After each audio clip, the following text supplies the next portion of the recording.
Sal Paolantonio, ESPN's NFL reporter for a Sal Pal Friday. He'll join us with the latest on the Eagles and the Cardinals and his take on what he's learned about this Eagles team through the first 3 games. Sal, welcome back on the Sal Pal Friday. How are you? I'm doing good, Mike. Well, my friend, we're a quarter pole through the season. This thing starts flying by. We all anticipate football season getting here. Then once it does, it almost goes too fast. We want to hit the freeze frame button on it. But give us a couple of things you've learned about this Eagles team through the first 4 games of this quarter pole of the season. Well, I think gradually over the first 4 weeks, first and foremost, Carson Wentz in the second year has taken control more and more of the offense. Not only from input in the quarterback's room, input into the game plan, but into the game, the play calling on the sideline, and then control at the line of scrimmage, his ability to call plays at the line of scrimmage and get the team in and out of good plays, especially on third down. And there's a very good statistic that's a very good indicator, and we've all seen it, but the statistic backs it up, and that is that Carson Wentz is personally responsible for 54% conversion rate on third down, both throwing the football and running with the football. 54%. That's 10% higher than any other quarterback in the league. So that's definitely number one. Number two is that they have become more of a situational game plan team on offense, throwing the ball when they have to, running the ball when they have to, and can. And I think that's a testament to Doug Peterson's ability to be adaptable and to, listen to others, coaches and players as well. Frank Reich and Jeff Stoutland specifically, John DeFilippo have all had input into the game plan, especially on the sideline, especially when it comes to designs of running plays. They have multiple designs in their running plays, and it's really paying off. So that's number two. Number three, I'm going to go negative on you, Mike, and that is the secondary. The Eagles right now are in the bottom third of giving up points. On the back end in their secondary, I think that Malcolm Jenkins is having a real down year. They've been banged up in their secondary, obviously losing all kinds of players. We all know who the guys who have left the team due to injury. And right now, Jalen Mills and Rasul Douglas are both struggling, and I would say Malcolm Jenkins, as a result, is struggling because in front of him, some of these young corners are not getting the job done. Sal Pal Friday, Sal Paolantonio with us here. Yeah, the secondary, I keep wondering, they're giving up these big plays. It hasn't killed them yet, but this is a week, Sal. They got some speed. You got Larry Fitzgerald. They like to chuck. They don't run the ball that well, but Arizona could hit some big X plays this week. Well, and they can't run the ball, so they like to throw it. If you read Bruce Arians' book, The Quarterback Whisperer, he starts out with one of his favorite sayings, no risk it, no biscuit. He likes to throw the ball downfield. And, Carson Palmer is second in passing yards to Tom Brady in the National Football League because they will throw it, and they will continue to throw it, despite the fact that teams have been hammering Carson Palmer. Carson Palmer has been hit 43 times, more than any other quarterback in the league. He's been sacked 17 times, more than any other quarterback in the league. But that has not stopped Bruce Arians from throwing it, and they will exploit the secondary. They're missing some offensive linemen this week. The last time I saw them for a full game, Sal, they were dreadful against Dallas in protection. You would think Philly, Jim Schwartz is probably feeling pretty good about their ability to get to Palmer this week. Well, of course, teams are getting to Palmer, but Palmer's still putting up big numbers.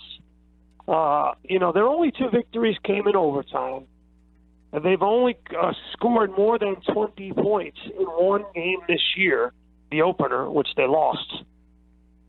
So this is a team that gets up and down the field, a la Drew Brees and the New Orleans Saints, but they don't score a lot of points. Thing is that if you get burned at the wrong time in a close game at the end, then you might have a problem. Sal, if Smallwood doesn't play, he's kind of what they've kind of morphed him into the Sproles role, if you will. If he doesn't play, how do you think that changes their game plan and the look of this offense? Yeah, it changes it significantly because, like I said, they have multiple, points to their running attack. Now, people talk about LeGarrette Blount and his contribution last weekend. It was enormous, but he was only on the field for 26 snaps. Wendell Small was on the field for 49 snaps. So Smallwood's absence would be big, coming on the heels of Sproles' absence, no question about it.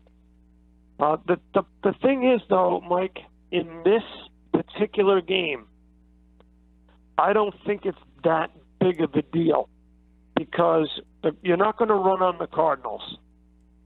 The Cardinals run a lot of single high safety. They drop an extra safety down on the box.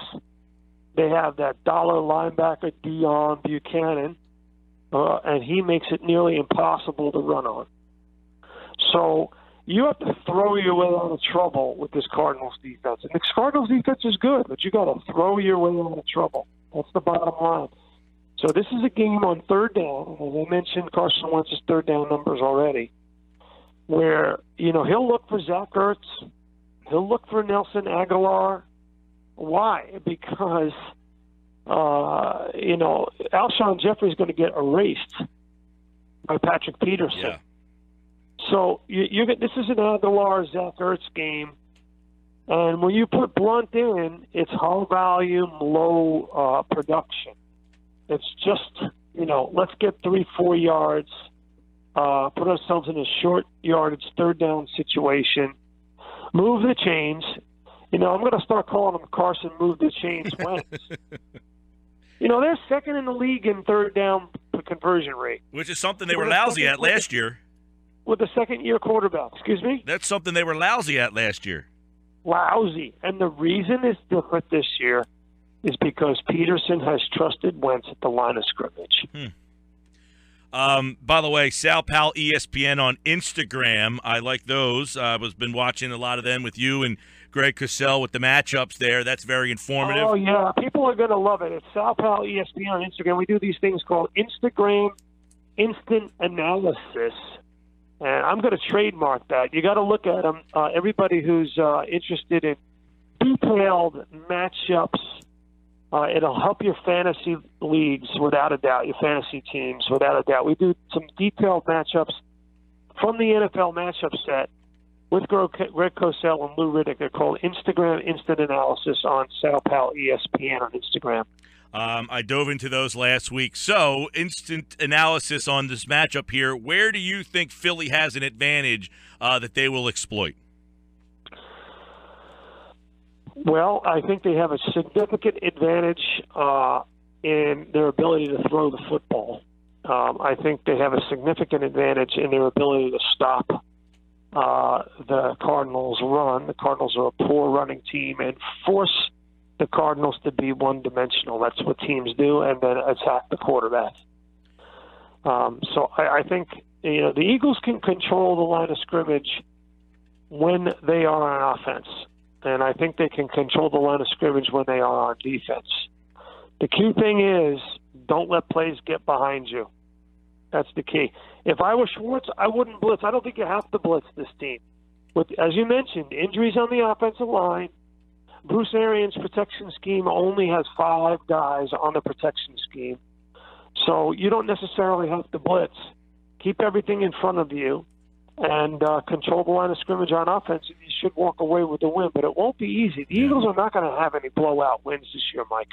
Yeah, especially if they run the ball like they did. Not that this doesn't look like it, but 41 times, 39 times, 80 runs. Games are going to be close in those kind of instances because the game's going to get short. But let me ask you, they got through last week without Fletcher. The week before, they hung on without Fletcher. Is that a big time? When you lose Fletcher Cox, it's a big loss. But in this particular matchup, is it as big? I don't think that it is. Fletcher Cox is a good pass rusher, not a great one. I'm interested to see how Timmy Jernigan's heel is doing. Yeah. Because, he really was a big pickup for them. So, he's done well in Fletcher Cox's absence. They're hurting. They're hurting defensively, through attrition, and it's up to Schwartz to dial up the right kind of protection breakdowns without blitzing too much. Because I'm telling you, the Arizona Cardinals' entire offense is built on breakdowns in your secondary. They're looking for them. They're looking to exploit them, and the Eagles have had them in droves.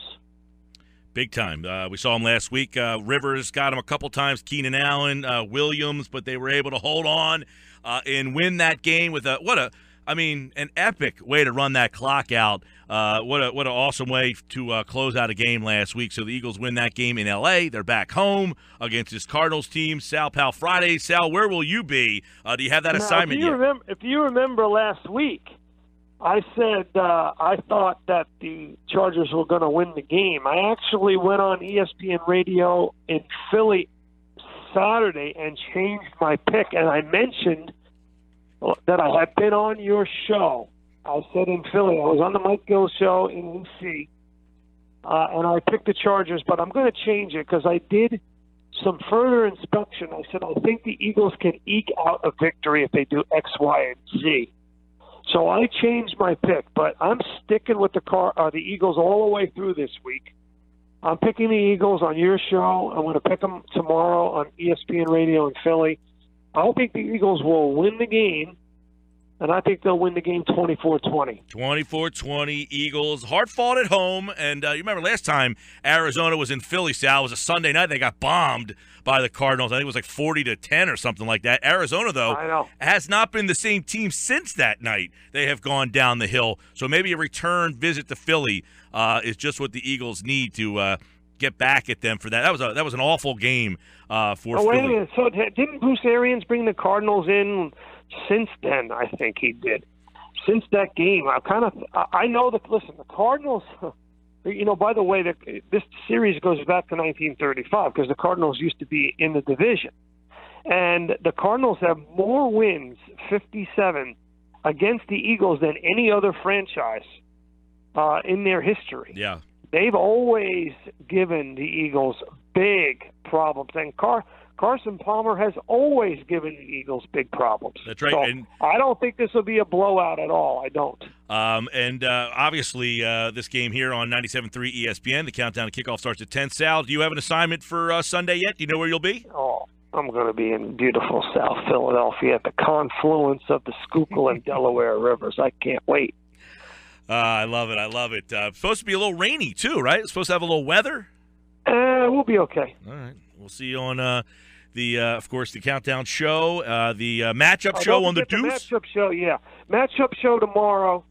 We had our highest rated. Thank you for your support, by the way, Mike, of the matchup show. We had our highest rated show in a year last Sunday. So our ratings, despite the landscape in television, our ratings are sustained and they're growing. And tomorrow, Saturday morning, 8:30 a.m. ESPN2, and then Sunday morning at 6:30 a.m. on the mothership. Must watch. And Sal Pal ESPN Instagram for instant analysis and a Sal Pal Friday in the books. Sal, enjoy the South Philadelphia atmosphere on Sunday. Okay, Mike, thanks.